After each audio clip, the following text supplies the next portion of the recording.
often begins when the world is quiet enough that your thoughts feel louder than usual, and a single question slips in without asking permission, heavy and unsettling, refusing to leave.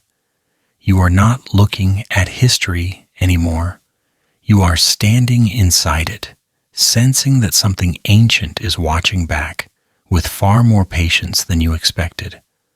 Many listen quietly here, night after night. If this calm travels with you, you may stay. Subscribing keeps this silence alive. Now let us ease into this gently, because this subject does not like to be rushed.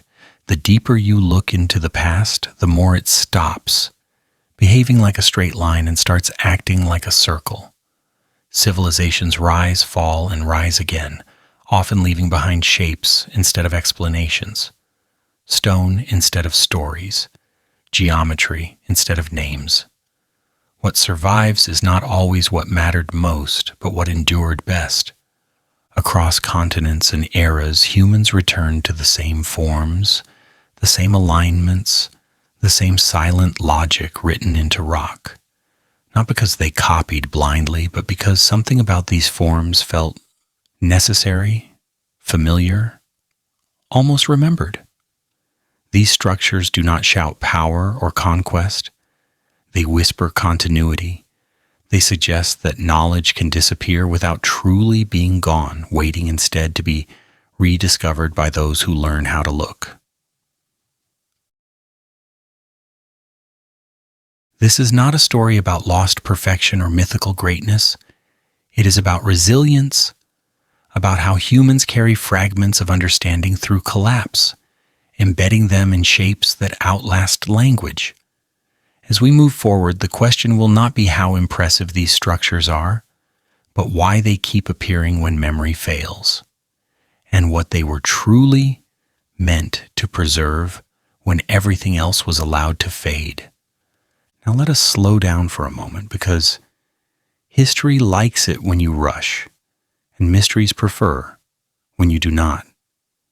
Imagine standing in the Egyptian desert, heat pressing down, silence stretching in all directions. In front of you a pyramid rises, not aggressive, not welcoming, just present. Then imagine you blink, and suddenly you are thousands of kilometers away, surrounded by thick green jungle in Guatemala. Different air, different sounds, different people, yet there it is again. A stepped pyramid watching quietly. Blink once more and you are in Indonesia, facing what locals casually call a hill, even though it has sharp lines that hills usually do not bother with. Your brain tries to file this under coincidence because coincidence is comfortable and does not require effort. But the file keeps reopening itself. Why this shape? Why everywhere? Why so similar? History textbooks will clear their throat here and say humans independently discovered that stacking stones into a triangular form is stable, which is true. In the same way, saying humans discovered fire because fire is hot is technically correct, but deeply unsatisfying. Stability explains how something stands. It does not explain why it stands there, aligned, measured, repeated, and remembered.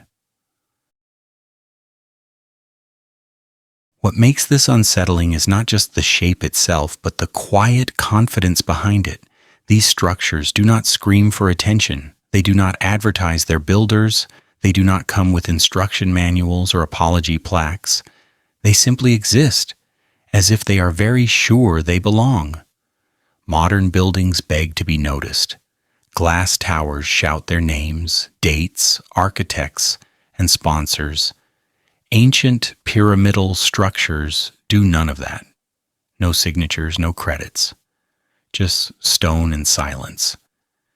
It is almost humorous in a dark way. Imagine building something so large, it bends human history around it, then deciding not to leave your name. That is either extreme humility or extreme confidence, possibly both. Another thing history prefers you not linger on is timing. These structures appear in civilizations separated by oceans, jungles, deserts, and tens of thousands of years of supposed technological isolation. No shared language, no shared maps, no shared social media platform where someone posts a tutorial called pyramid building for beginners, and yet the math lines up. The angles repeat. The orientations mirror the sky. Some point north with a precision that makes modern engineers quietly uncomfortable. Others track stars that only matter if you care deeply about the sky over long periods of time. This is where the story gently shifts from interesting to awkward, because coincidence can explain one similarity. It starts sweating when you ask it to explain dozens. Late-night history has a sense of humor, though. It likes to drop these facts casually, like someone mentioning they once saw a ghost, but only after dessert.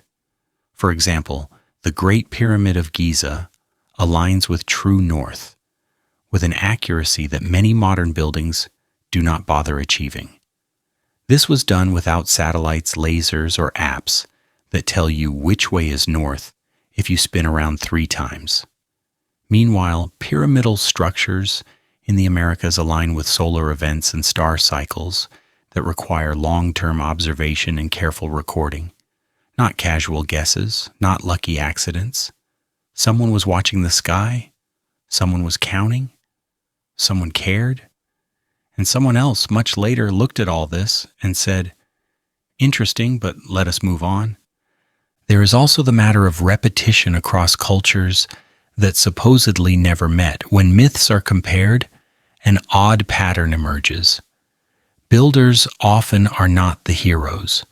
The people telling the stories say they were taught by beings who came after a flood, or from the sea, or from the sky. This is where modern listeners smile politely and label it symbolism. Ancient people loved symbolism, we say, which is true, but they also loved surviving. If a story keeps appearing in different places with the same strange humility, it deserves at least a raised eyebrow. When multiple cultures say we did not invent this, we inherited it, history tends to pat them on the head and correct them, because surely we know better now. The calm, unsettling feeling comes from what is missing rather than what is present. No clear evolutionary trail from simple huts to advanced stone geometry. No experimental phase where pyramids are bad at being pyramids. They appear fully formed, confident, and then eventually stop being built at that scale. It is like opening a book halfway through and realizing the earlier chapters were torn out very carefully. Archaeology often works like this. You find what survived, not what existed. But when what survived looks like the product of planning, measurement, and shared knowledge, questions start to linger longer than usual. There is a soft joke hidden here. Humanity prides itself on progress, yet some of its oldest structures quietly outperform modern ones in durability and precision. We build skyscrapers that need constant maintenance. They built stone mountains that shrug off millennia. This is not meant to romanticize the past, but it does poke fun at our assumption that newer automatically means smarter. Sometimes it just means louder. As we move deeper into this topic, it is important to resist the urge to jump to conclusions. Late-night history is not about shouting answers. It is about letting questions breathe. Were these structures the result of independent genius, convergent problem-solving, and shared human curiosity about the sky? Possibly. Were they part of a deeper connection, a lost chapter of shared knowledge that predates recorded history? Also possible. The unsettling part is that both options challenge the neat timeline we are comfortable with. One suggests ancient humans were far more sophisticated than we give them credit for. The other suggests they were not as alone as we think. So this first part is not here to convince you of anything. It is here to gently tap you on the shoulder and point out the pattern, the repeated shape, the repeated silence, the repeated confidence carved in stone across continents. Think of it as the opening scene of a story where nothing explodes yet, but you already know something is off. The pyramidal form is not shouting a message, it is whispering one, and once you notice the whisper, it becomes very hard to ignore. Coincidence? Sure, but that is a lot of coincidence. At this point, someone usually clears their throat and says the safe sentence, the one that sounds smart, reasonable, and socially acceptable at academic dinner tables. Triangles are the most stable shape. End of discussion. Everyone nods, takes a sip of coffee, and feels productive. And to be fair, that sentence is not wrong. A triangle distributes weight well. It resists collapse. It does not panic under pressure. If shapes had personalities, the triangle would be the calm friend who says everything will be fine during a crisis. But stability explains why a structure does not fall down. It does not explain why people across the planet built the same form, with the same proportions, pointed in the same directions while staring at the same sky, thousands of years apart without comparing notes. Because once you look past the outline, things start getting uncomfortable. The Great Pyramid of Egypt does not just sit there like a pile of rocks that accidentally worked out. It aligns to true north with an accuracy that makes modern builders quietly double-check their instruments. Not magnetic north, not close enough north, but true north. Achieved without compasses, satellites, or a phone app that politely vibrates when you are facing the right direction. Someone knew where north really was. Someone cared enough to make it exact. And someone did it so well that thousands of years later, we are still explaining it away, instead of fully explaining it. Then you travel mentally across the ocean to Mesoamerica, where pyramids look different at first glance. They are stepped, layered, dramatic. Surely these are unrelated. Different cultures, different styles, different gods. And yet, when you stop admiring the aesthetics and start checking the calendar in the sky, something familiar shows up. Many of these structures align with the cycle of the Pleiades star cluster. Not a random constellation you casually notice while stargazing, but a specific group of stars whose rising and setting marked agricultural cycles, rituals, and time itself. Tracking that cycle requires long-term observation, generational knowledge, and patience. This is not something you figure out on a whim between hunting trips. In Peru, the Andes tell a similar story, only quieter and more precise. Stone terraces and stepped structures align with solstices and equinoxes. The sun rises, light spills across stone in very specific ways, and shadows fall exactly where someone intended them to fall. These are not decorative choices. They are functional relationships with the sky. The builders were not just stacking stones, they were choreographing light, time, and space. Which raises an awkward question. Why does a farming society need architecture that doubles as a cosmic calendar, unless the calendar matters deeply to survival or belief, or both? Then there is China, which tends to enter this conversation politely and then immediately make it strange. In certain regions, there are pyramid-shaped structures that are officially described as burial mounds or hills. That description works very well until satellites look down and see geometry where geometry should not casually exist. Straight edges, symmetry, alignment, and then something else happens. The area becomes restricted. Trees are planted, photos become fuzzy. The structures remain, but discussion becomes softer, slower, and less enthusiastic. Which is interesting because if something is truly unremarkable, it usually does not require this much effort to remain unremarkable. Across all these places, the numbers begin to rhyme. Similar slope angles appear again and again. Proportions repeat. Ratios echo. It is not identical, but it is familiar, like handwriting from different people who learned from the same teacher. And that teacher, whoever or whatever it was, never left a syllabus. This is where coincidence starts shifting uncomfortably in its chair, because coincidence can explain one culture choosing a triangle. It can even explain two.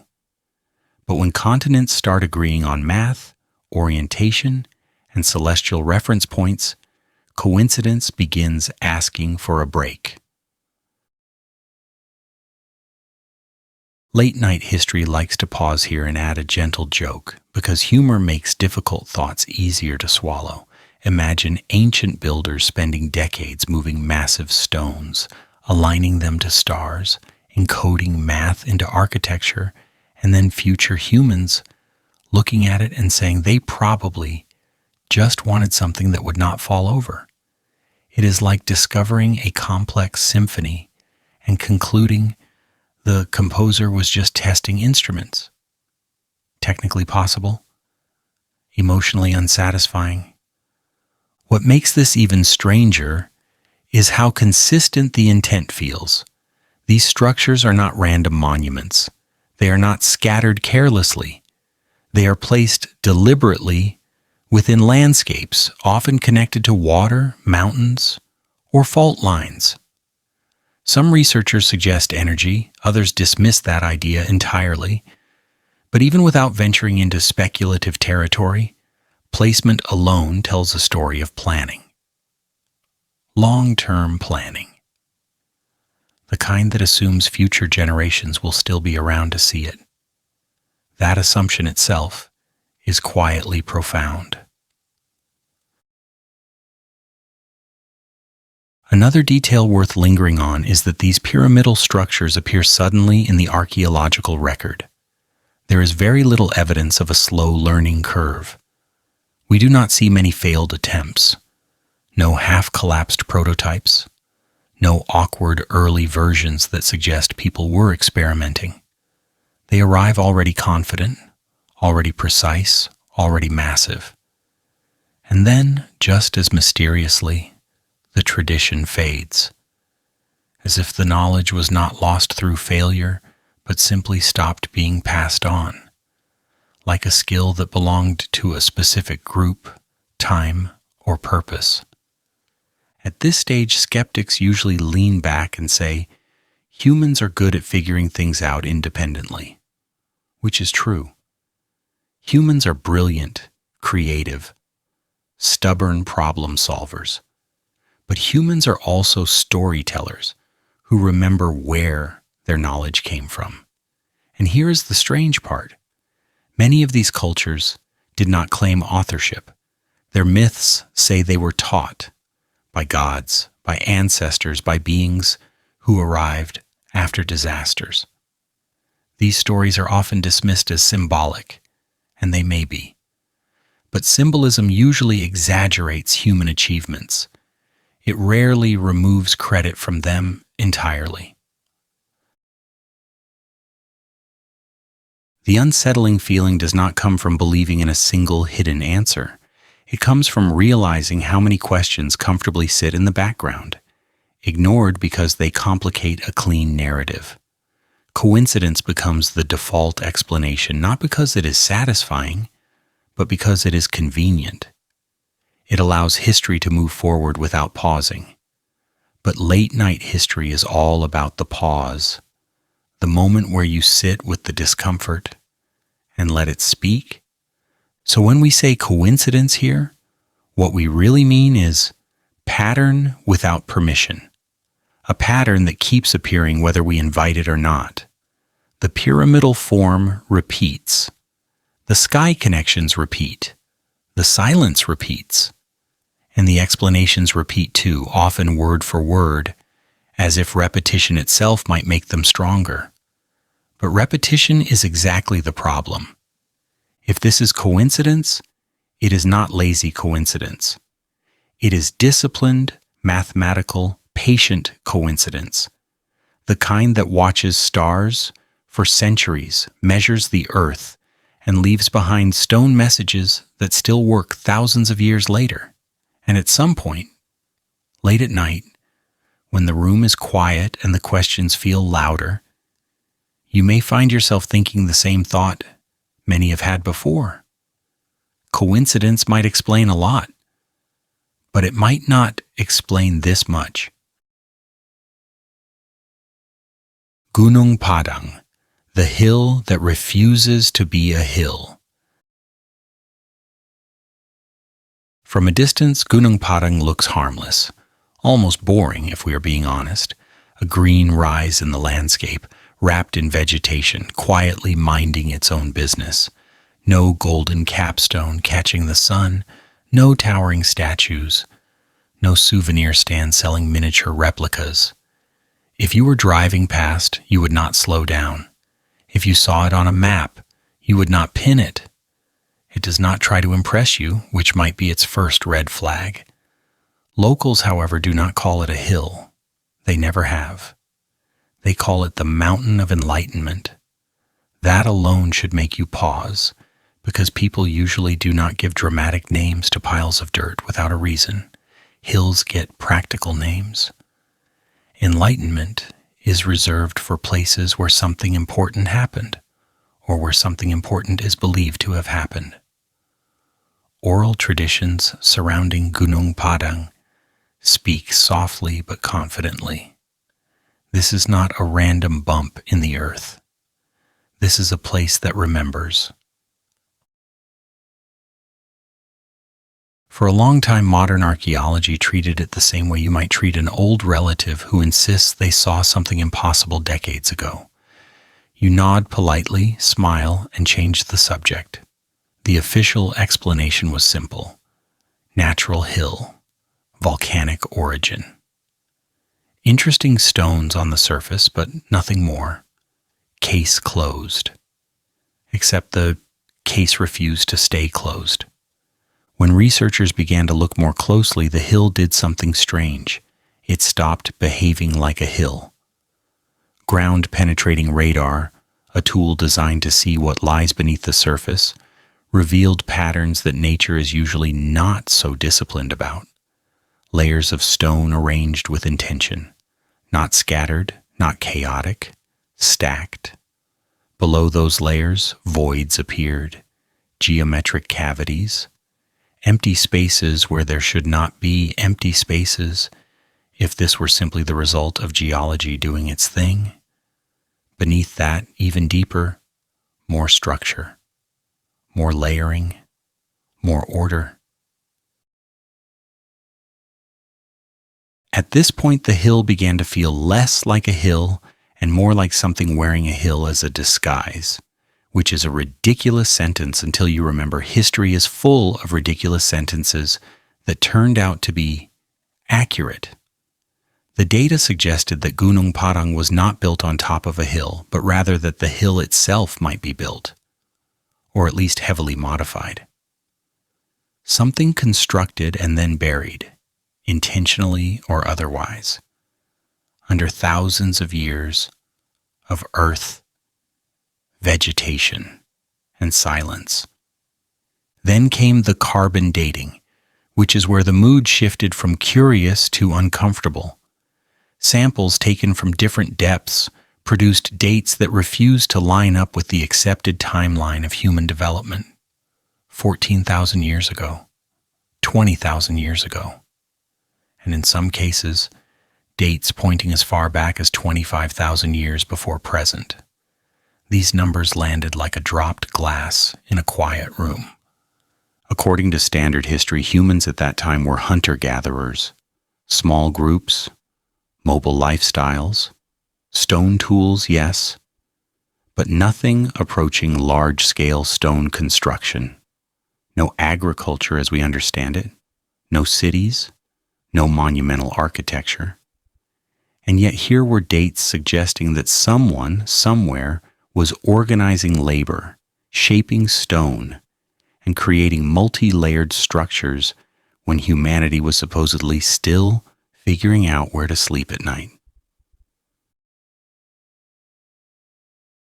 The official response was swift and familiar. The materials must be contaminated. The samples must be misleading. The stones must be naturally arranged. Volcanic processes can do strange things after all. Nature can be very creative when given enough time. And that is true. Nature is a talented artist. But nature tends to prefer randomness.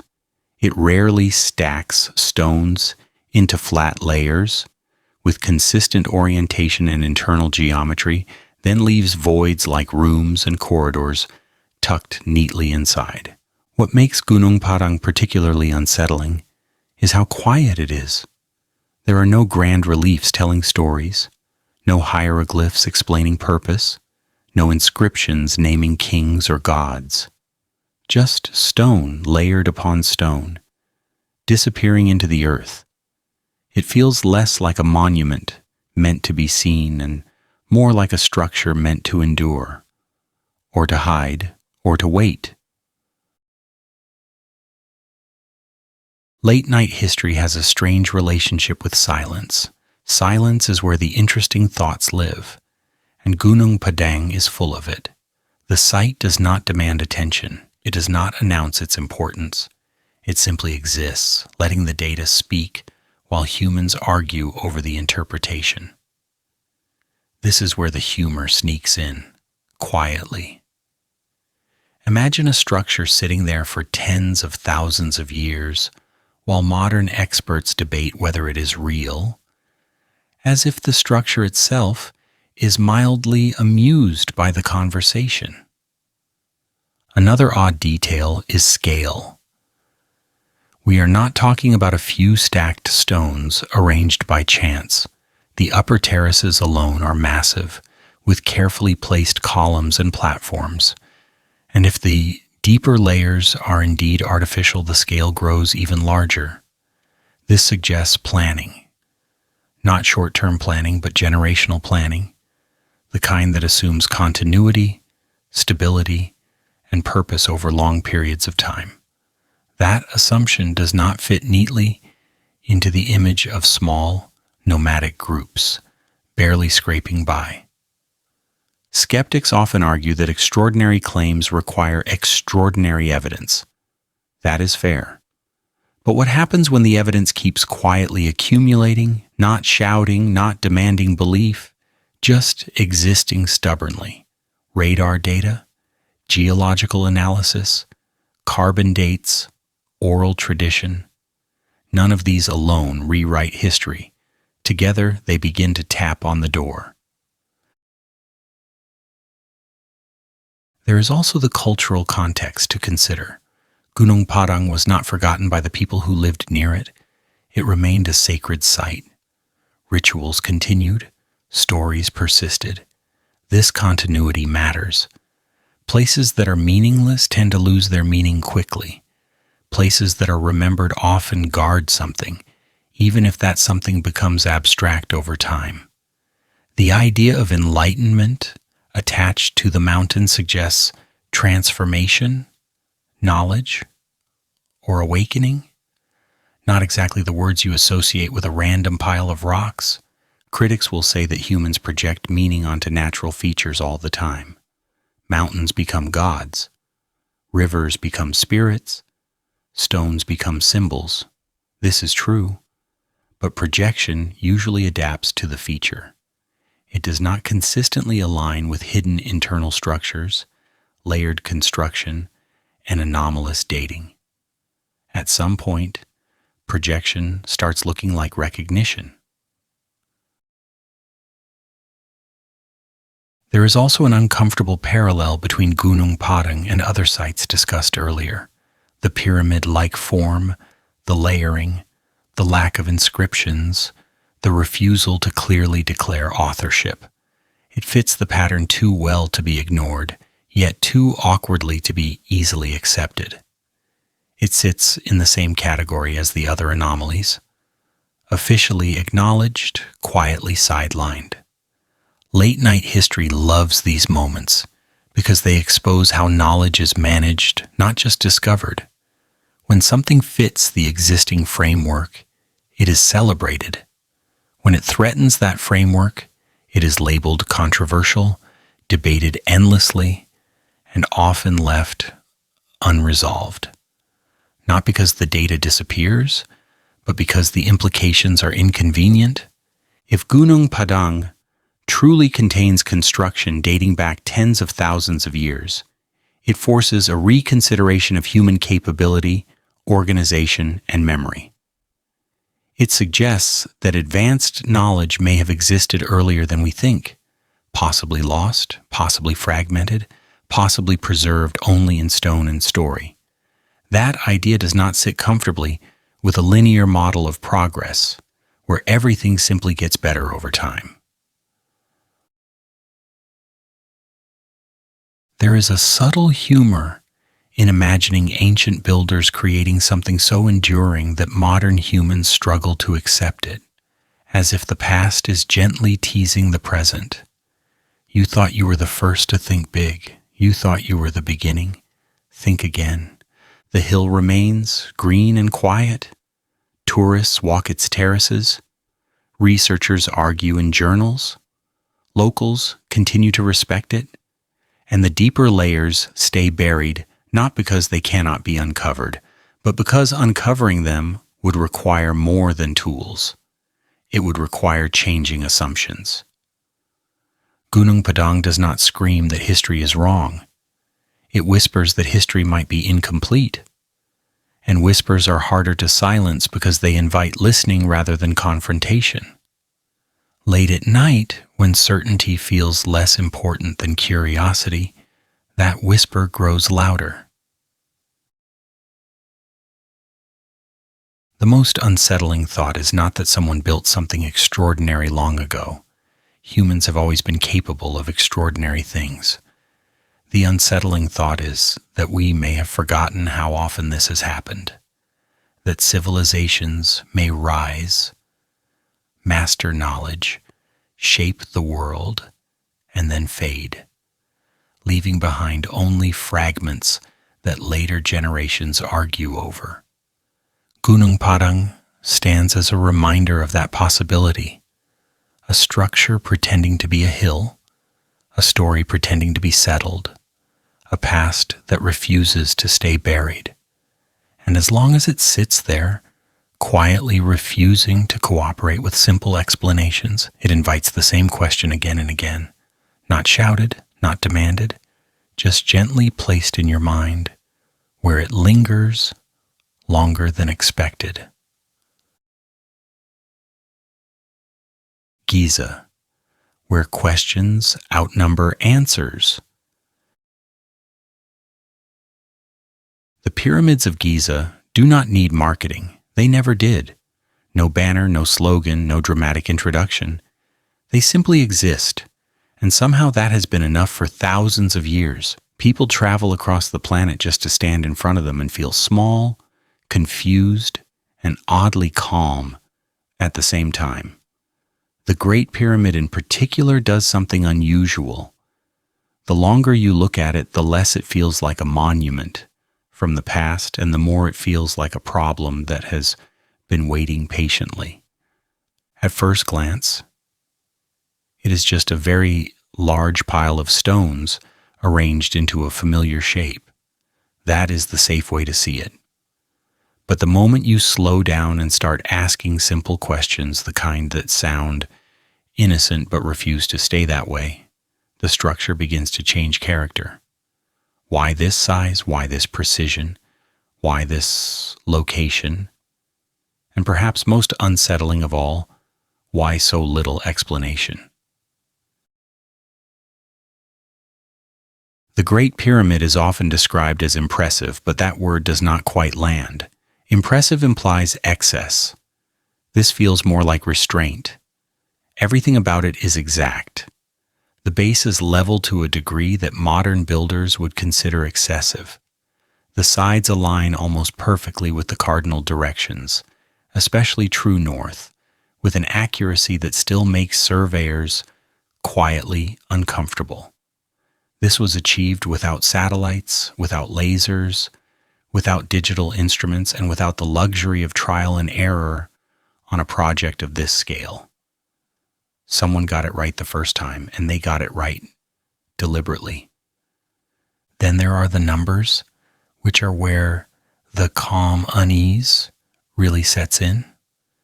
The proportions of the Great Pyramid encode mathematical relationships that appear again and again in nature. Pi emerges when you compare its height to its perimeter. The golden ratio shows up in its geometry. The dimensions reflect the size of the Earth with surprising accuracy, as if the builders had a working understanding of planetary scale. These are not decorative flourishes. They are embedded into the structure itself, invisible, unless you measure and compare. At this point, someone usually says that humans are good at finding patterns even when none were intended. And again, that is true. Humans see faces in clouds and meaning in coincidences. But the Great Pyramid does not rely on vague resemblance. The math is there whether you believe in it or not. It works. It remains consistent. It does not care how you feel about it, which makes the coincidence explanation feel a little thin, like a blanket that does not quite cover your feet. What makes this even stranger is that none of this was necessary. If the goal was simply to build a tomb, there were far easier ways to do it. You do not need planetary math to bury a king. You do not need stellar alignment to protect a body. You do not need precision that survives millennia to mark a grave. The Great Pyramid feels overqualified for its assigned role, like using a supercomputer to write a grocery list. And that brings us to the most awkward detail of all. There is no body, no mummy, no sarcophagus with remains, no inscription proudly stating the name of a pharaoh, no message explaining purpose, no signature. The interior is almost aggressively silent. Corridors lead to chambers that feel more like functional spaces than ceremonial ones. The so-called King's Chamber contains an empty stone box with no decoration. If this is a tomb, it is remarkably uninterested in the person it was supposedly built for. In ancient Egypt, names mattered deeply. Being remembered was not vanity. It was survival in the afterlife. Pharaohs filled temples and tombs with their names, titles, achievements, and divine associations. They did not build anonymously. They did not skip the credits. And yet the most famous structure associated with them does exactly that. It offers no clear ownership. It does not say this belongs to Khufu or to anyone else. That silence is not typical. It is deliberate. Late-night history loves this kind of silence because it feels intentional. Imagine putting immense effort into creating something that will last for thousands of years, and then deciding not to attach your name to it. That suggests that the structure was not about legacy in the traditional sense. It was not about being remembered as an individual. It feels more like a message meant to outlast personal identity. Another strange detail is how little evidence there is of the construction process at the scale we would expect. Yes, there are quarries. Yes, there are worker settlements. But the logistics still raise eyebrows. Moving, cutting, and placing millions of stone blocks with such precision is not a casual operation. It requires organization, planning, and knowledge that go beyond brute force. And while we can propose theories about ramps and labor, none fully explain the level of precision achieved consistently across the entire structure. There is also the issue of internal design. The Great Pyramid is not hollowed out randomly. Its passages and chambers follow specific paths and proportions. Some shafts align with stars that held symbolic significance in ancient Egyptian cosmology. Others seem to serve no obvious purpose at all, or at least no purpose we currently agree on. This ambiguity has led to centuries of speculation, ranging from reasonable engineering explanations to ideas that make historians sigh deeply. The humor here lies in how confidently modern explanations are delivered, despite how many caveats they require.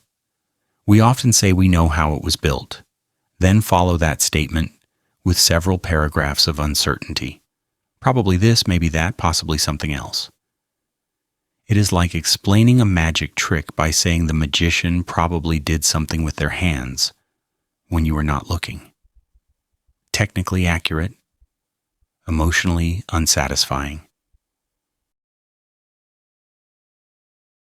What the Great Pyramid does exceptionally well is expose the difference between explanation and understanding. We can explain individual elements, stones were moved, tools were used, labor was organized. But understanding why all of this effort was invested into a structure that refuses to clearly declare its purpose is something else entirely. The pyramid does not behave like a simple monument. It behaves like a system. Another unsettling aspect is how the Great Pyramid seems to sit at a crossroads of disciplines. It is architecture, but also mathematics. It is engineering, but also astronomy. It is cultural, but also strangely universal. The math it encodes is not specific to Egyptian mythology. It is fundamental. Anyone, anywhere, at any time could rediscover it. That universality makes it feel less like a cultural artifact and more like a statement. As we compare Giza to other pyramidal sites around the world, the similarities become harder to ignore. Not identical, but resonant. Precision, orientation, scale, silence, a reluctance to explain itself in human terms. It is as if these structures share a philosophy rather than a blueprint, a way of thinking about space, time, and permanence. This is where late-night history gently asks its most uncomfortable question. What if the Great Pyramid was not primarily built for the people of its time? What if it was built to endure long enough to be encountered by people far removed from its creators? That would explain the lack of personal branding. That would explain the reliance on math and astronomy rather than language. Numbers and stars do not need translation. They survive cultural collapse.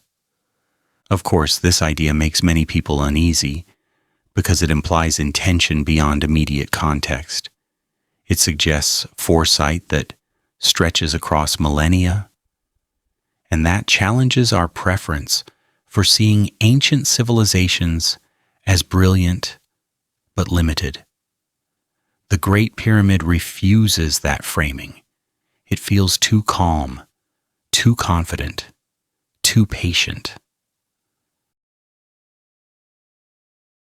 Standing in front of it, or even looking at images late at night, there's a quiet sense that the structure knows it will outlast every explanation thrown at it.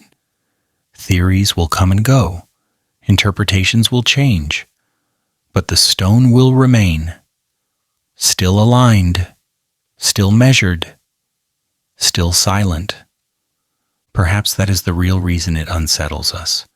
Not because it hides a secret we are not ready to know, but because it reminds us how temporary our certainty is. The Great Pyramid does not argue. It does not correct us. It simply waits. And in that waiting, it continues to do what it has always done best: ask questions without ever speaking a word. China, pyramids that prefer to be called hills. If the pyramids of Egypt feel confident and the structures of Gunung Padang feel quietly defiant, the pyramids of China feel something else entirely: reserved, polite, almost shy. They exist, undeniably, but they seem to prefer not being talked about too loudly. In the province of Shanxi alone, there are more than 100 pyramid-shaped structures scattered across the landscape. Some are massive, some are subtle. All of them share one curious trait. Officially, they are not pyramids. They are described in very gentle language: ancient tombs, burial mounds, artificial hills, words chosen carefully, like furniture placed just right to distract you from a crack in the wall. And at first glance, the description works. Many of these structures are covered in soil and vegetation. Trees grow on top. Grass smooths the edges. From ground level, they look like natural rises in the land, especially if you are not looking for anything unusual. But satellites do not get distracted by polite language. From above, geometry reveals itself: straight edges, symmetry, proportions that nature rarely bothers with when left alone. Radar scans add another layer to the story. Beneath the surface are chambers, tunnels, axial alignments, internal layouts that feel planned rather than accidental. These are not simple piles of earth thrown together to mark a grave. They are complex constructions that require design, labor, and intention. And then something interesting happens. Interest grows, questions are asked, images circulate, and gradually, access becomes restricted. Certain areas are closed to excavation. Satellite images are blurred or removed. Vegetation is deliberately planted to stabilize soil, officially, but also very effectively obscuring shape. The structures remain, but clarity fades. It is not destruction. It is preservation through concealment. Late-night history pauses here, because this pattern feels familiar. If there is nothing remarkable to see, there is usually no urgency to hide it. Mundane things are allowed to be boring in public. Extraordinary things tend to be managed more carefully. And what makes this particularly unsettling is that China is not lacking in monumental architecture that it proudly displays. The Great Wall is not hidden. Ancient palaces are not blurred. History is celebrated openly when it fits the narrative. So why the hesitation here? Why the reluctance to fully explore, document, and discuss these pyramidal structures with the same enthusiasm? The official answer usually circles back to respect for burial sites and cultural heritage, which is valid. But that respect does not normally require obscuring basic information. Respect does not usually demand silence.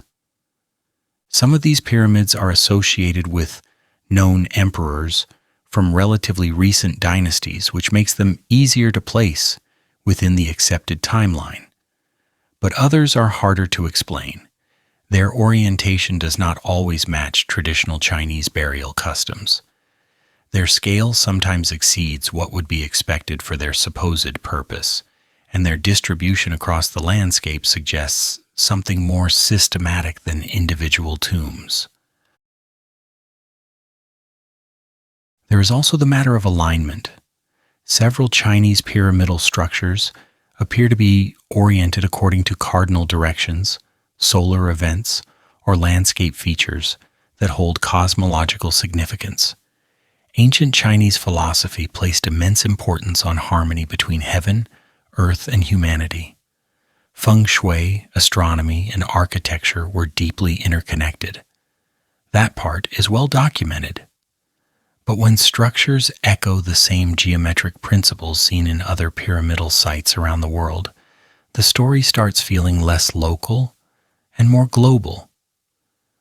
Late-night humor sneaks in gently here. Imagine telling someone you built a pyramid, and they respond by calling it a hill. Not an insult exactly, but not quite accurate either. It is the architectural equivalent of calling a symphony a pleasant noise. Technically not wrong, spiritually incomplete. Another curious detail is how little popular awareness there is of these structures outside specialized circles. Ask most people to name ancient pyramids, and they will list Egypt, maybe Mexico. China rarely comes up. This absence is not because the structures are small or insignificant. Some are comparable in size to Egyptian pyramids. The absence comes from how quietly they are framed. What makes this more intriguing is that ancient Chinese records themselves sometimes speak of knowledge inherited from earlier times. Dynastic histories mention golden ages before recorded history, periods of advanced wisdom lost to floods or chaos. These stories are often treated as mythological prefaces rather than historical possibilities, much like similar stories elsewhere in the world. Which brings us back to that familiar pattern. Different cultures, different languages, similar memory. Something existed before. Something was lost. Something remained. The pyramids of China seem to sit at the edge of that memory, present enough to be undeniable, obscured enough to avoid discomfort. They do not scream contradiction, they whisper complication. And complication is harder to manage than outright opposition. From an engineering perspective, building large earthen or stone structures with internal chambers requires careful planning. Weight distribution, structural integrity, long-term stability. These are not accidental outcomes. They require understanding materials and forces. Again, this does not mean ancient builders had modern technology. It means they had effective knowledge that worked. There is also a philosophical angle worth considering. In Chinese thought, humility and subtlety are often valued over overt display. Power does not always announce itself. Sometimes it hides in plain sight.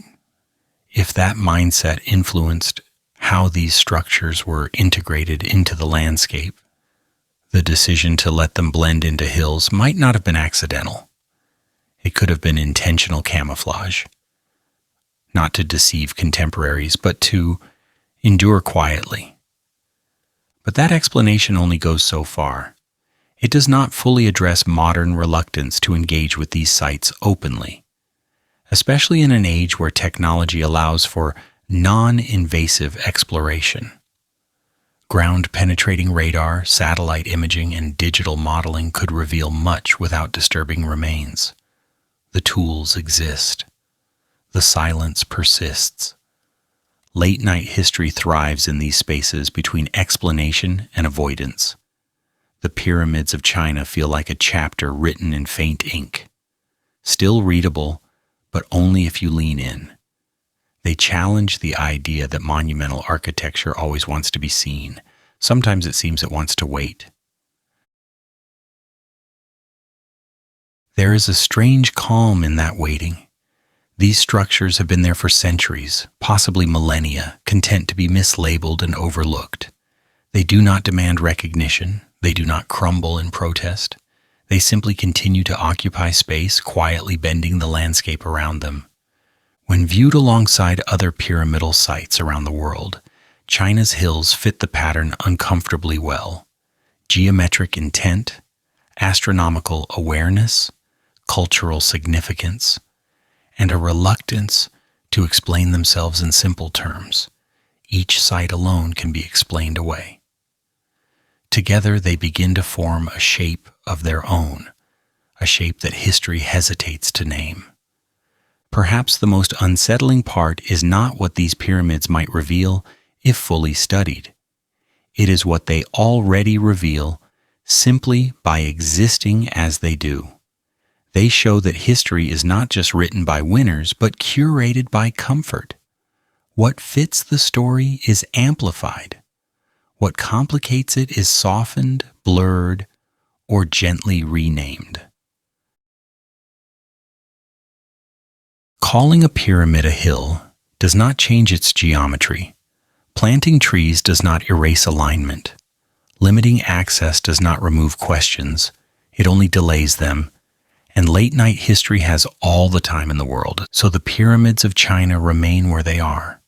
Quiet, covered, politely misnamed, waiting for a moment when curiosity outweighs caution. Until then, they sit as a reminder that sometimes the most interesting parts of history are not hidden underground, but hidden in plain sight, under a layer of grass and a very carefully chosen word. Bosnia, when a mountain is suspected of being a pyramid. Bosnia was never part of the pyramid conversation. It did not ask to be. No postcards, no documentaries, no childhood textbooks pointed toward the Balkans and whispered ancient mysteries. Bosnia's mountains were just mountains, solid, old, quietly doing mountain things. Until one day someone looked a little too closely and said something that history does not enjoy hearing. Wait a second. That is too symmetrical. At first it sounded like a joke. Mountains are allowed to be pointy. Nature enjoys triangles, no need to panic. But the more people looked, the harder it became to unsee. The slopes appeared unnaturally straight, the angles suspiciously consistent.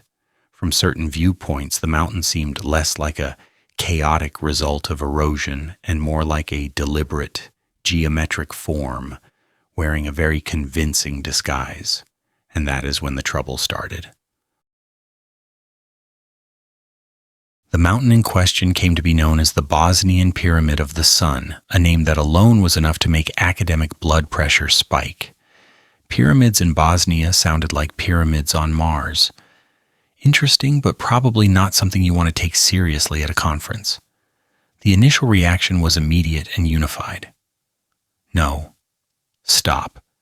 Natural formation. Case closed. Which, as we've seen by now, is the exact moment when late-night history leans forward in its chair.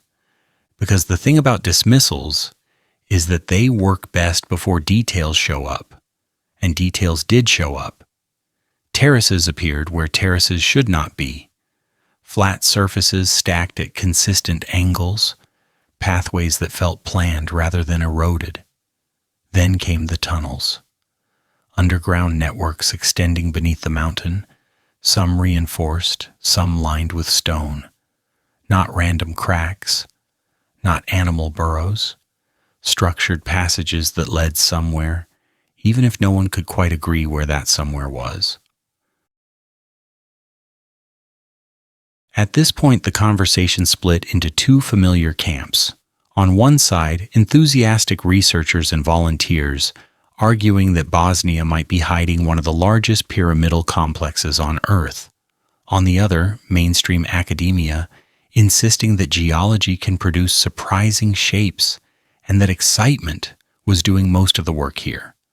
Both sides spoke confidently. Both sides accused the other of bias, and the mountain remained silent, which somehow made things worse. What makes the Bosnian case especially unsettling is not just the shape, but the speed of rejection. The academic response was not slow skepticism. It was instant dismissal, before extensive excavation, before long-term studies, before letting the data become inconvenient. This reaction felt less like curiosity and more like damage control. Not because everyone was hiding something, but because the implications were exhausting. If Bosnia truly hosted a pyramidal structure of significant age it would complicate everything. European prehistory would need rewriting. The idea that monumental stone construction was limited to certain regions and timelines would collapse, and history does not enjoy collapsing. It prefers renovations. Late-night humor slips in here gently. Imagine being a mountain for thousands of years, minding your own business, only to be told that you are not allowed to be interesting, that you must remain ordinary for the sake of academic peace. It is a strange fate, but one that Bosnia's pyramidal mountains seem to have accepted gracefully. Supporters of the pyramid hypothesis point to concrete-like materials found on the surface, blocks that appear processed rather than natural. They point to orientation, claiming alignment with cardinal directions. They point to the tunnels, which some say show signs of deliberate construction and maintenance. Critics respond that geology is complex, that erosion can mimic design, and that human activity in later periods could account for some anomalies. Here is where late-night history takes a breath, because both sides may be missing the deeper point.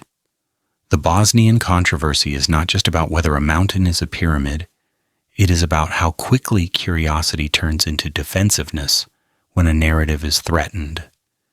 It is about how boundaries are enforced, not by evidence, but by tone. There is also a familiar pattern emerging. The structure, if it is a structure, lacks inscriptions. No carvings announce a king. No reliefs explain a purpose. No helpful plaque says, "Built by this culture, in this year, for this reason." Once again, we encounter architecture that refuses to introduce itself. That refusal is becoming a theme. Another intriguing element is scale. The Bosnian Pyramid of the Sun, if artificial, would be massive, larger than the Great Pyramid of Giza. That alone feels wrong to many people, not because it is impossible, but because it is unexpected. We like progress to move forward neatly. Older means simpler. Newer means bigger. Bosnia disrupts that comfort. There is also the issue of tunnels connecting multiple hills in the region, which some researchers suggest form a network rather than isolated features. Networks imply planning. Planning implies coordination. Coordination implies society. And society implies a level of organization that does not comfortably sit in Europe's accepted prehistoric timeline. Critics argue that extraordinary claims require extraordinary evidence, and they are right.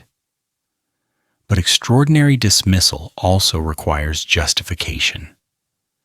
When access is restricted, funding dries up, and discussion becomes taboo, skepticism starts to look less like caution and more like fear of complexity.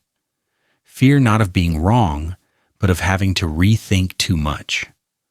Late-night history notices how often the phrase natural formation appears in these stories. It is a powerful phrase. It ends conversations. It sounds scientific, and sometimes it is absolutely correct. But when applied reflexively, without patience, it becomes a shield rather than an explanation. There is also something deeply human about this resistance. We like origins to be tidy. We like to know where things started and why. The idea that advanced construction might appear, disappear, and reappear in unexpected places disrupts that tidiness. It suggests that knowledge is fragile, that it can be lost, that history is not a straight line but a series of rises and falls, some of which leave very large, very confusing footprints. Bosnia's mountains sit in that uncomfortable space. Not proven pyramids, not comfortably dismissed hills. They exist in a gray zone that modern discourse struggles with. Gray zones do not trend well. They do not fit headlines.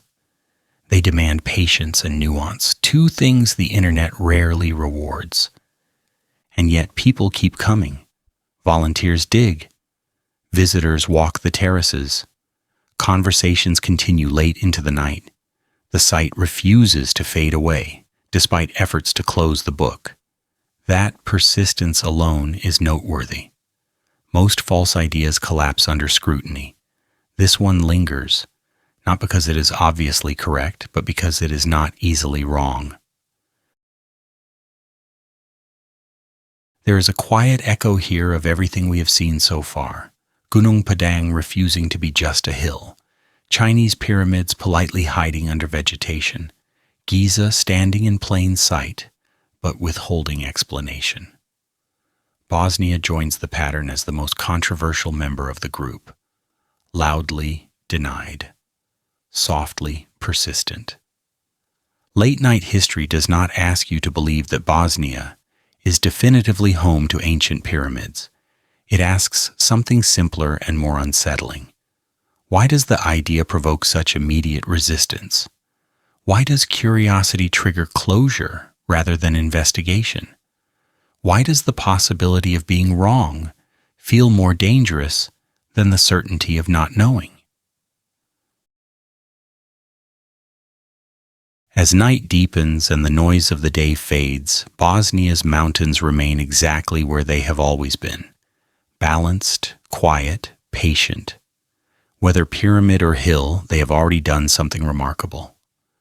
They have exposed the fault line between curiosity and comfort. And that fault line runs straight through how we understand our past. The mountain does not need to convince anyone of anything. It only needs to exist. History will continue to circle it, argue over it, dismiss it, and rediscover it. And in that endless loop, one thought keeps returning, calm but persistent. If this really is just a mountain, then it is one of the most suspiciously well-behaved mountains on Earth. The Americas, where the gods refuse to take credit. Peru, Mexico, Guatemala. Say these names, and the image arrives instantly. Massive stone platforms rising toward the sky, stairways worn smooth by centuries of footsteps, pyramids standing openly, unapologetically, baked under the sun. Unlike China or Indonesia, the Americas do not hide their pyramids. They put them right in front of you. You can climb them, photograph them, sell postcards of them. They are not pretending to be hills. They are very clearly something else. And yet, somehow, they may be the most mysterious of all. Because despite how visible they are, no one can agree on the most basic questions. Who built them? Why they were built? And perhaps, most strangely, why the people who inherited them were so comfortable saying they did not invent them. Walk through Teotihuacan in Mexico, and you will feel it immediately. The scale is overwhelming. The Avenue of the Dead stretches with quiet authority. The Pyramid of the Sun and the Pyramid of the Moon rise with perfect confidence, aligned to cosmic events and cardinal directions. This was not a small ceremonial site. This was a planned city, a city that once held tens of thousands of people, and yet the civilization that built it left no clear written record saying who they were. Even the Aztecs, who arrived long after Teotihuacan was abandoned, did not claim it. They looked at it and said, "This place was built by the gods." That phrase appears again and again across the Americas. Built by the gods, taught by the gods, shown to us by beings who came before.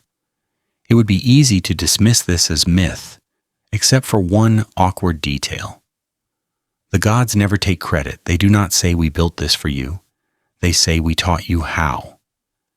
That distinction matters more than it first appears. In Mesoamerican myths, figures like Quetzalcoatl are not portrayed as conquerors or rulers demanding worship.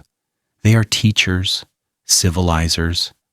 They arrive after catastrophe, often after a great flood, bringing knowledge, agriculture, architecture, astronomy. Then they leave, sometimes promising to return, sometimes simply disappearing into the sea or the sky. It is a strange story to repeat so consistently if the goal is to glorify your own culture. Late-night history notices patterns like this because humility is unusual in origin stories. Most civilizations proudly claim invention. We discovered fire, we built cities, we mastered stone. But here the story is different. Here the builders say, we were shown, we were guided, we followed instructions. Move south to Peru and the pattern deepens. Sites like Machu Picchu, Sacsayhuaman, and Caral present engineering feats that still confuse modern builders.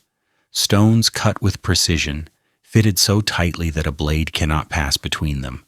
Massive blocks moved and placed without wheels, iron tools, or draft animals. Terraces aligned with solar cycles. Entire cities designed to work with the landscape rather than against it. And yet, when you read Incan oral traditions, you do not find a proud declaration of invention.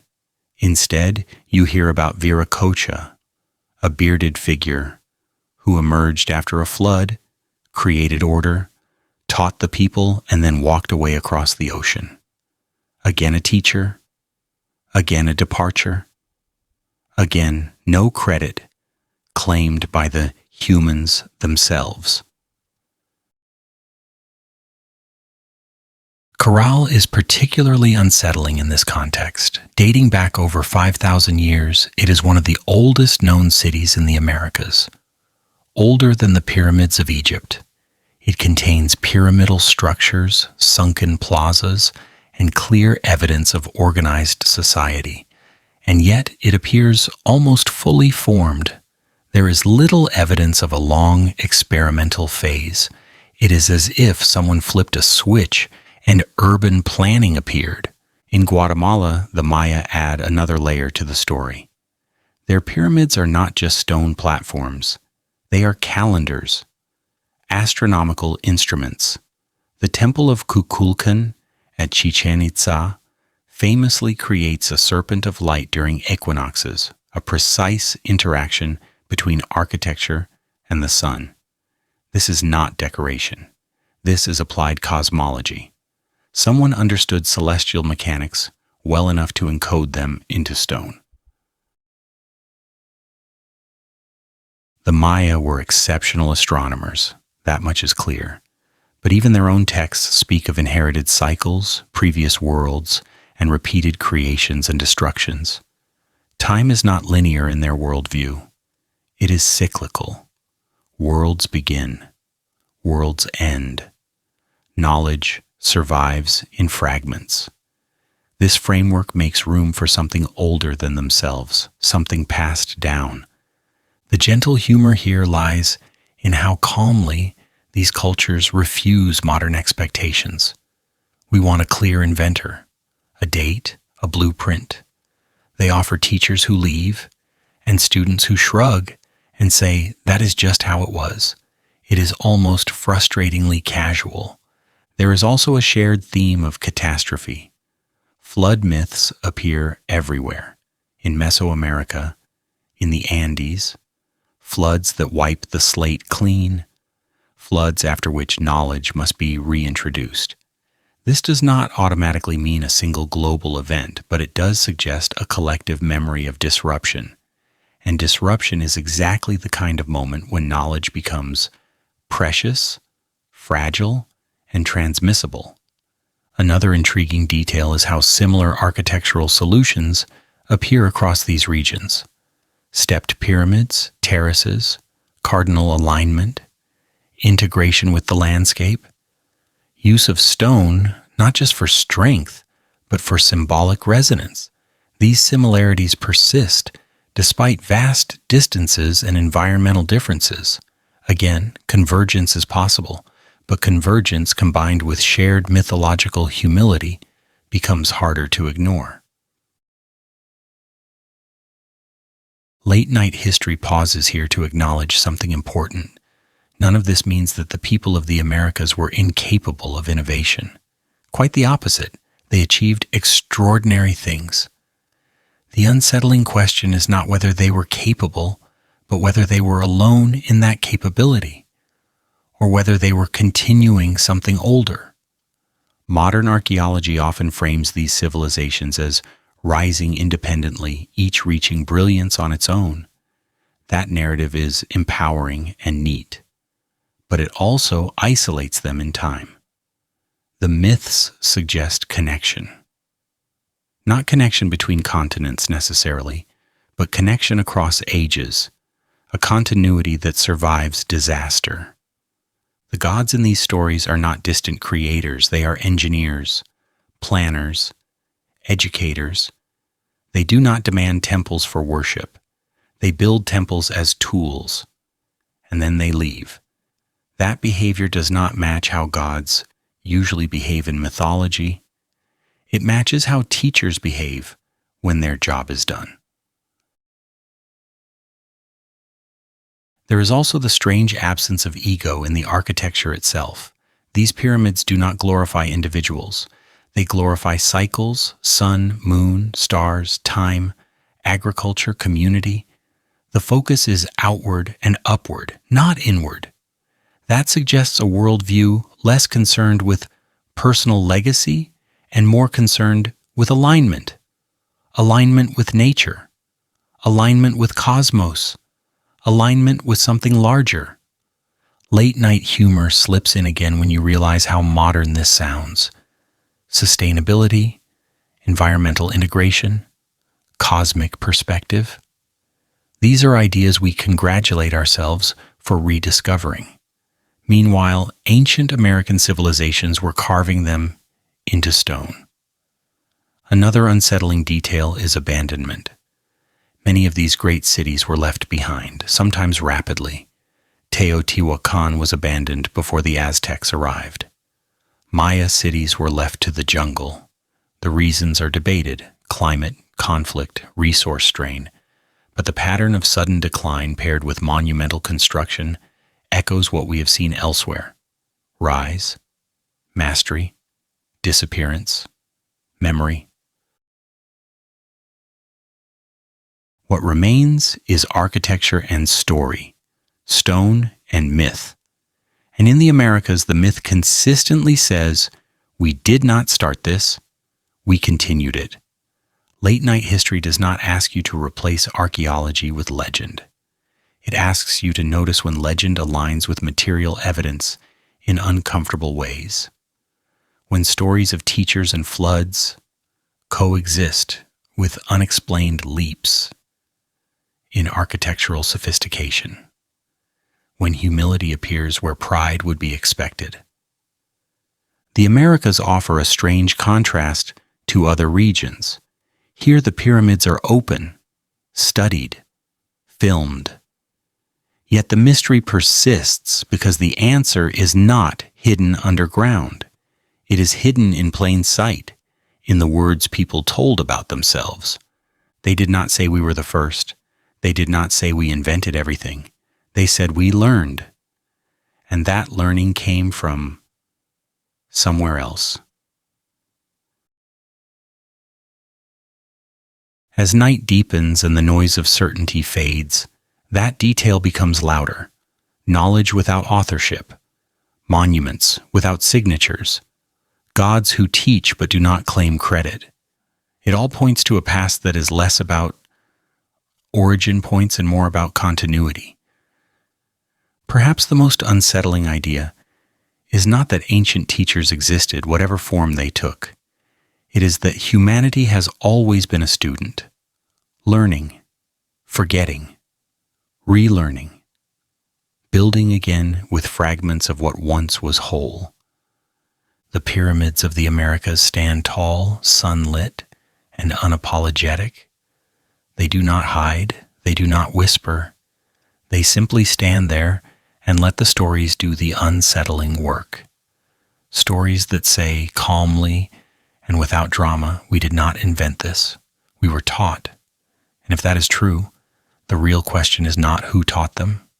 It is why that knowledge keeps disappearing and why stone seems to remember it better than we do. New technology. When the past starts to show through. For a long time, history relied on what could be seen, what stuck out of the ground, what survived erosion, conquest, and time. If something was buried, it was effectively erased until someone happened to dig in exactly the right place. This gave the past a certain personality, fragmented, incomplete, a puzzle with most of the pieces missing, yet confidently presented as the full picture, and then technology quietly changed the rules. LIDAR, radar, satellites. 3 tools that do not care about myths, opinions, or academic comfort. They do not argue. They do not speculate. They simply look straight through forest canopies, beneath sand dunes, under volcanic rock.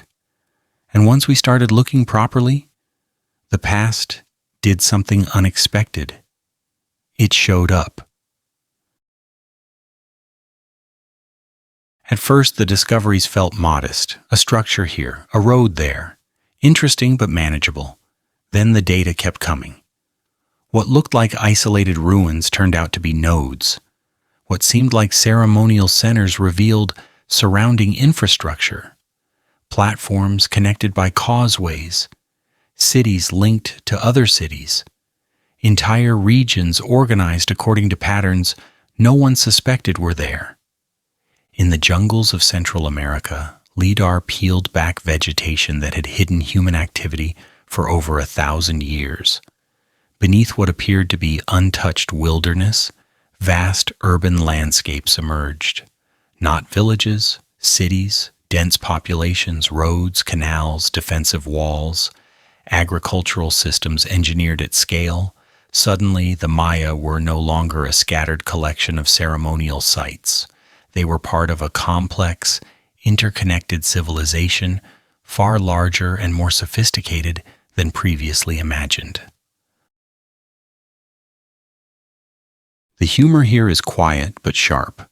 For centuries, we described these regions as primitive, overgrown, reclaimed by nature. It turns out nature was just borrowing the surface. The cities never left. They were simply waiting for better lighting. Radar added another layer to the discomfort. In deserts, it revealed buried settlements beneath shifting sands. In volcanic regions, it traced structures sealed under ash, frozen in time.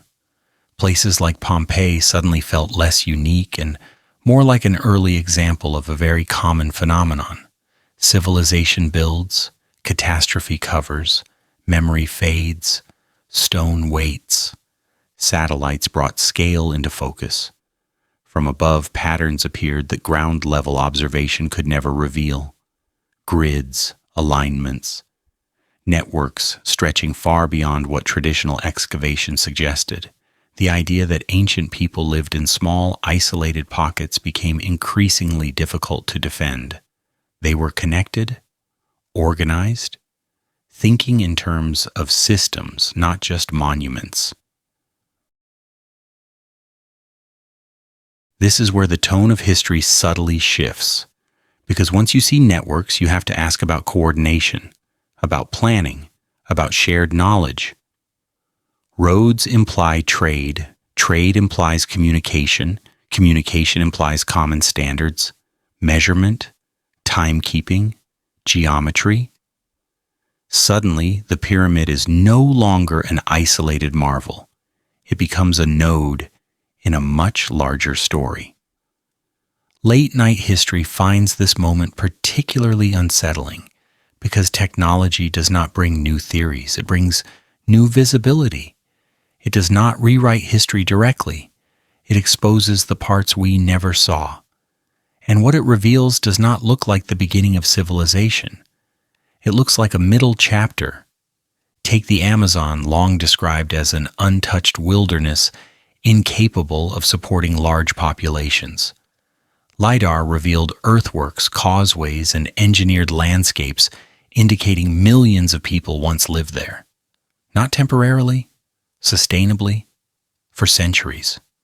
The forest itself appears to have been shaped by human hands. This was not nature reclaiming civilization. This was civilization collaborating with nature.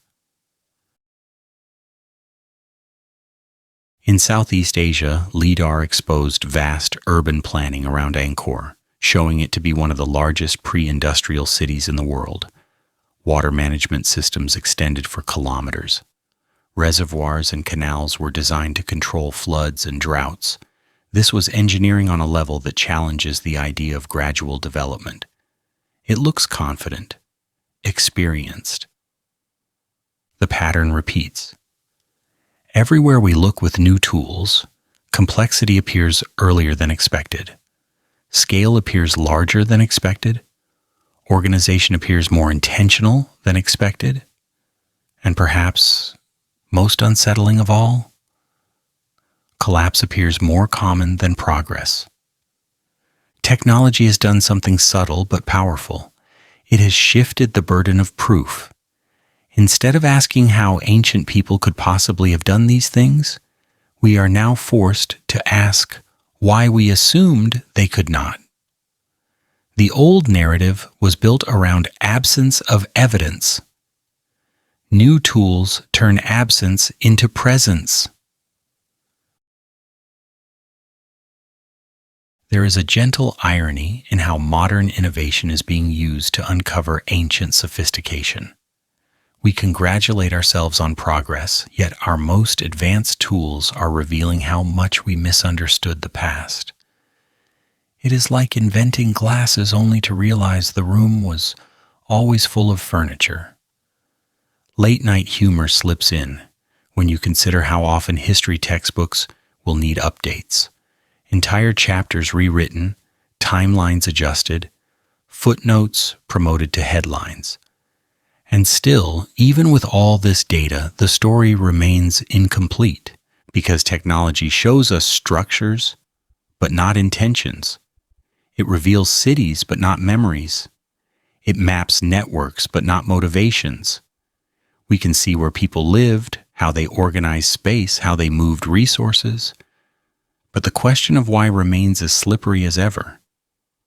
And that question grows louder with every discovery.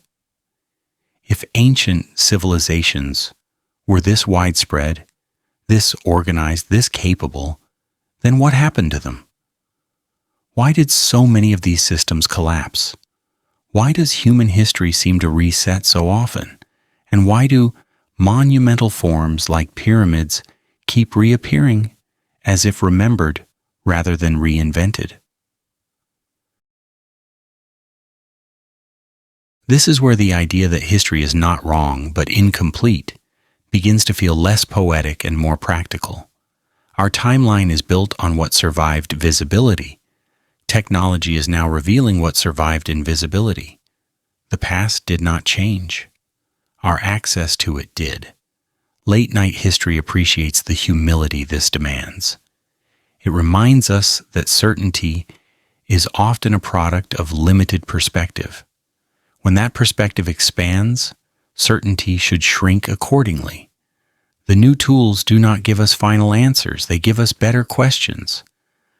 One of the most unsettling realizations is that what we call the beginning of civilization might actually be a recovery phase, a rebuilding after loss, a recollection of techniques, shapes, and systems that existed before but were interrupted.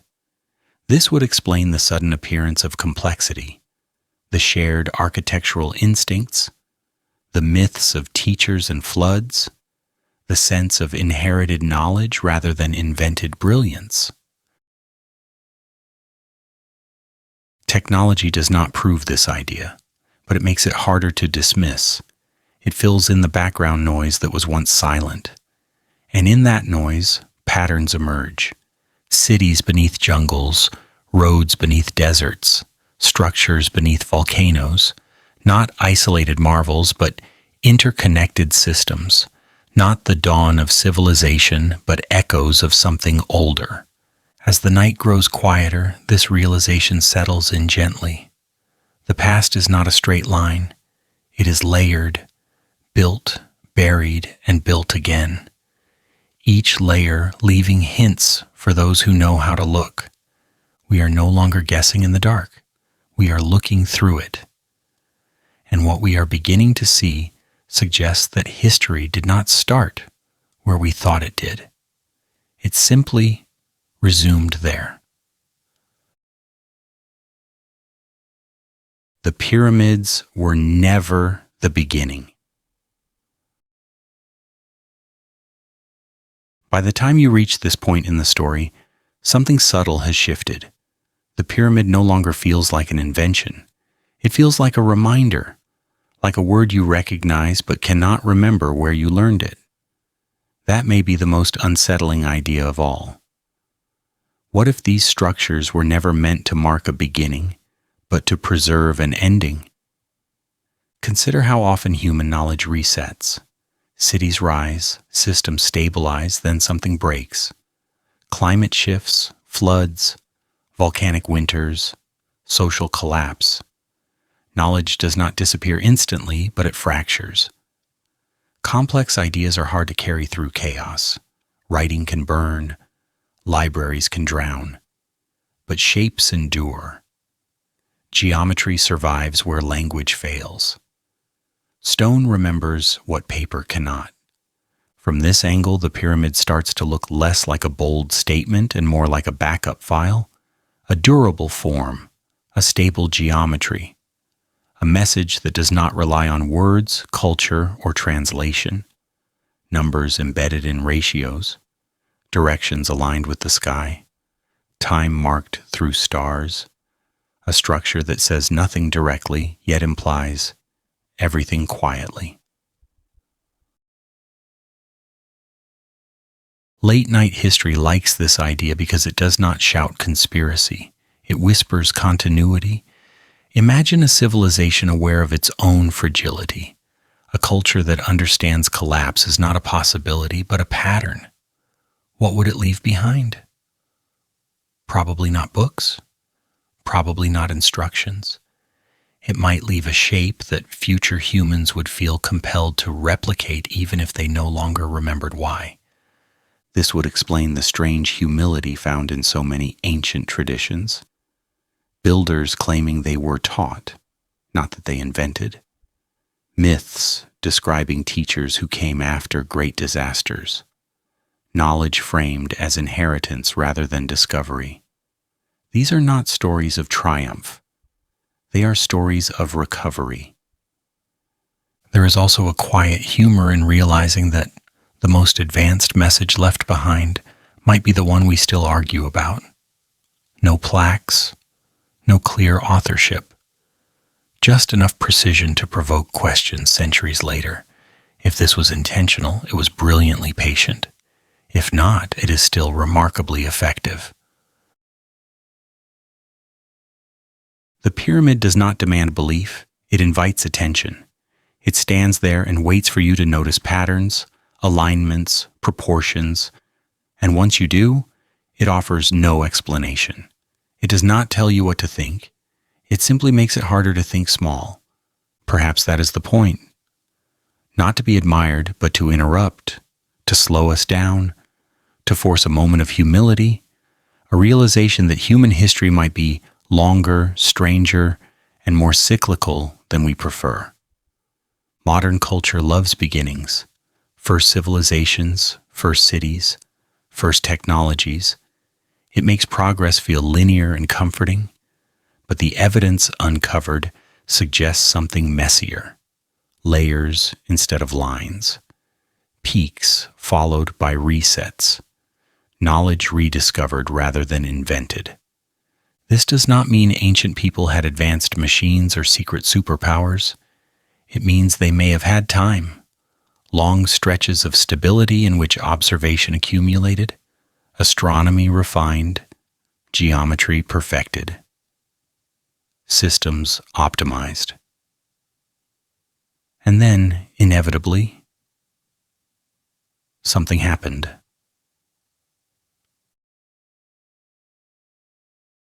The pyramid in this light is not a monument to power. It is a monument to memory, a shape that survives collapse better than stories do, a form that invites reconstruction even when its purpose is forgotten. That might be why it appears again and again across cultures that supposedly had no contact. Not because they copied each other, but because they remembered the same thing dimly. Late-night history pauses here, because this is where certainty dissolves. We cannot prove intention across deep time. We cannot interview builders whose names were never written down. All we have are stones that line up with the sky and questions that refuse to settle. And maybe that is enough. Maybe the true function of these structures was not to transmit answers, but to preserve curiosity, to ensure that no matter how many times civilization forgets itself, there will always be something standing quietly in the distance asking the same question. Were we really the first? Standing before a pyramid, you are not looking at the start of a story. You are standing in the middle of one. Before you stretches a past deeper than recorded memory. Behind you extends a future that will one day judge how well we understood the hints left behind. If someone stood where you stand now, thousands of years ago, looking at an even older structure, they might have felt the same unease, the same pull, the same quiet suspicion that they were not alone in history. And so the pyramid remains, not as a declaration, but as an invitation to stop, to look up, to measure ourselves against time rather than against each other, and to ask calmly and honestly, without fear or fantasy, if someone was here before us, where did they go, and what did they hope we would remember?